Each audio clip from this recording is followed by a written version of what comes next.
Hello दोस्तों, नमस्कार दोस्तों, स्वागत है आप सभी का। इस वीडियो में हम बात करें बिहार शिक्षक भर्ती को लेकर।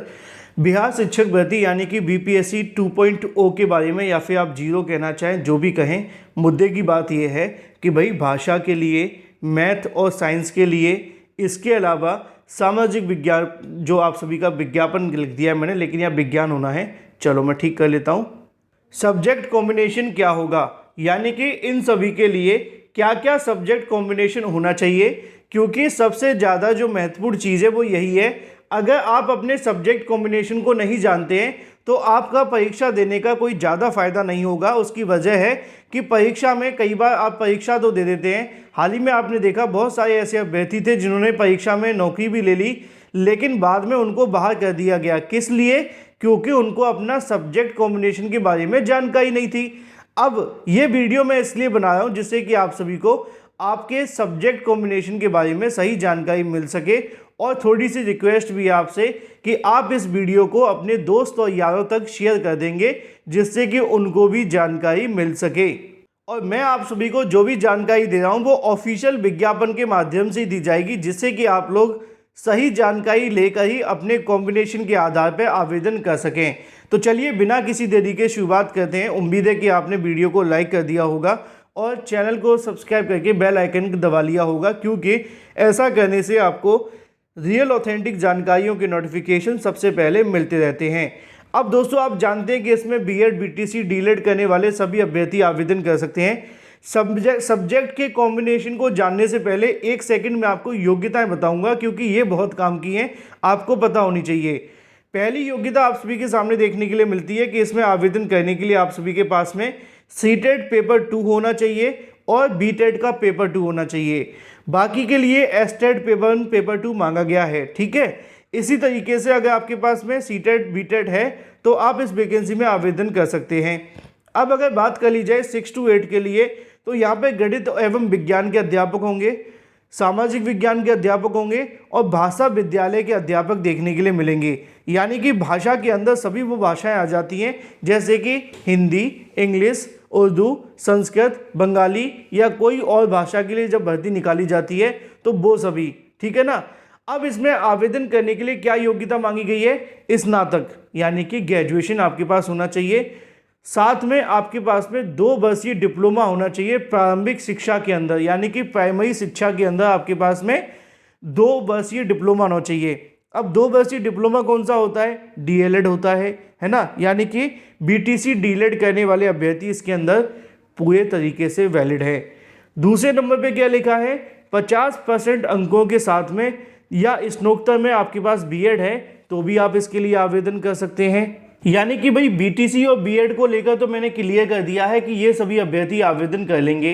अब अगर बात की जाए न्यूनतम 45% अंकों के साथ में अगर आपने किया हुआ है तो शिक्षा शास्त्र में 1 वर्षीय बीएड है तब भी आप इसके लिए आवेदन कर लेंगे। 50% अंकों के साथ उच्चतर माध्यमिक या इसके समकक्ष 4 वर्षीय आपने प्रारंभिक शिक्षा शास्त्र के अंदर बीएलएड कर रखा है तो भी आप इसमें आवेदन कर सकते हैं। ठीक है, यहाँ पे कुछ और जानकारियाँ भी दी गई हैं, जैसे कि अगर बात की जाए बीएससी एड या बीए बीएड, तो अगर आपके पास ये है तो भी आप आवेदन कर लो, या आपने विशेष शिक्षा के अंदर 1 वर्षीय बीएड किया है तो भी आपको आवेदन करने का मौका मिलेगा। अगर आपने 55% अंकों के साथ में या उसके समकक्ष आपने 3 वर्षीय एकीकृत बीएड या एमएड कर रखा है तो भी आप इस वैकेंसी में आवेदन कर सकते हैं। तो दोस्तों, ये सारी वो योग्यताएं हो जाती हैं जो इस वैकेंसी में आपको आवेदन करने के लिए मान्य करती हैं। अब आपके मन में कोई सवाल नहीं होगा कि कौन कौन आवेदन कर सकते हैं। अगर आपका कोई मिस हो रहा है तो इसके समकक्ष आपको आवेदन करने का मौका मिल जाएगा। NIOS डीएलएड करने वाले अभ्यर्थियों को भी मौका मिल जाएगा। ठीक है ना, उसको लेकर मैं डिटेल में आप सभी को जानकारी दे देता हूँ। अब यहाँ पे आप सभी के सामने लिखा हुआ है जो कि है सब्जेक्ट का कॉम्बिनेशन। थोड़ा सा इसको जान लेते हैं, क्योंकि इस बात को आप सभी ने सही तरीके से समझना है, तभी आप आवेदन करने के लिए मान्य होंगे। लिखा हुआ है कि प्रारंभिक शिक्षा शास्त्र में राष्ट्रीय अध्यापक शिक्षा परिषद के द्वारा मान्यता प्राप्त 6 माह का विशेष प्रशिक्षण करना होगा, जिसके बारे में लिखा हुआ है।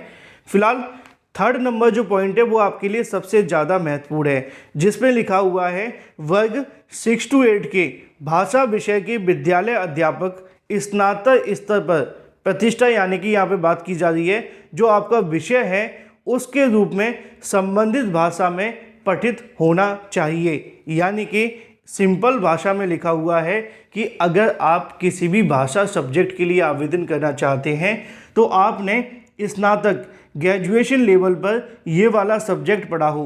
अब कैसे पढ़ा हो थोड़ा ध्यान से समझो।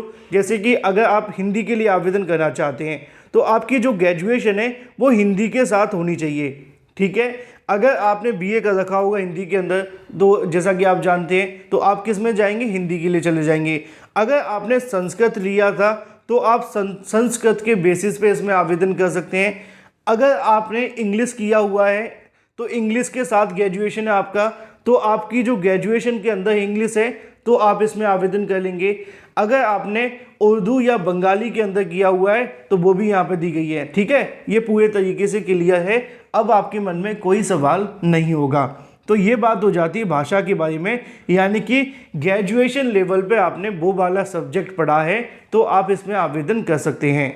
अगर आपके मन में कोई सवाल बचेगा ना वीडियो देखने के बाद तो मुझे कमेंट करके पूछ लेना, मैं आपके सवालों के जवाब दे दूंगा।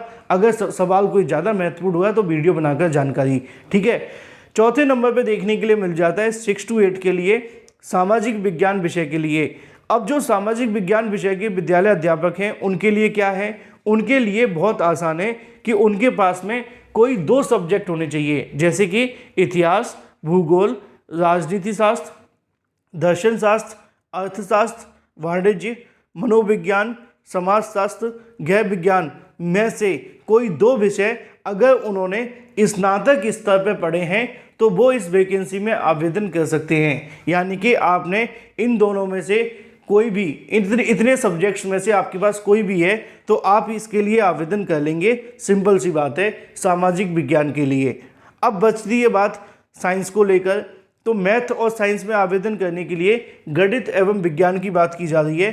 तो आपकी ग्रेजुएशन के अंदर क्या होना चाहिए, गणित होना चाहिए, फिजिक्स होना चाहिए और केमिस्ट्री होना चाहिए या बायोलॉजी होना चाहिए। अब जैसा कि यहाँ पे बात की जाती है बीएससी को लेकर, अब कुछ लोग मैथ साइंस के साथ बीएससी कर लेते हैं, है ना, तो वो तो आवेदन कर लेंगे। अब जिन्होंने यहाँ पे मैथ नहीं भी लिए तो उनके पास क्या होगा, भौतिक रसायन होगा तो वो आवेदन कर लेंगे। अगर जीव विज्ञान होगा तो भी वो आवेदन कर लेंगे। बीटेक को लेकर बात कर ली जाए तो उन्होंने यहाँ पे मैथ पढ़ी होगी, फिजिक्स पढ़ी होगी तो उसके आधार पे आवेदन कर लेंगे। तो ये पूरे तरीके से क्लियर है।